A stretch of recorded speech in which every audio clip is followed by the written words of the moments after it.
હવે આગળ વાત કરીએ તો દમણના કોસ્ટગાર્ડ એર સ્ટેશનમાં 11મો આંતરરાષ્ટ્રીય યોગ કાર્યક્રમ મનાવવામાં આવ્યો।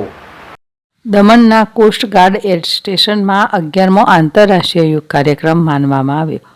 કોસ્ટગાર્ડના સીઈઓ SS.N. વાજપેયી દ્વારા દીપ પ્રગટ કરી શુભારંભ કરવામાં આવ્યું હતું।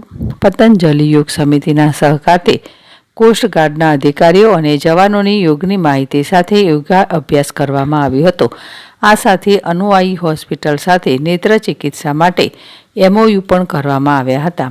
યોગ અભ્યાસમાં અનેક લોકો હાજર પણ રહ્યા હતા।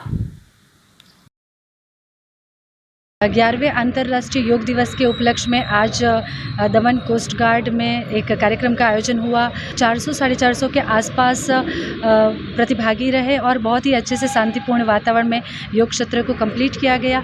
विशेष रूप से इस वर्ष का जो थीम है योग दिवस का वन अर्थ वन हेल्थ, उसको स्थापित करते हुए ये प्रयास हो रहा है कि इसके माध्यम से जन जागरूकता लाई जाए और लोगों को योग से जोड़ा जाए, जिसमें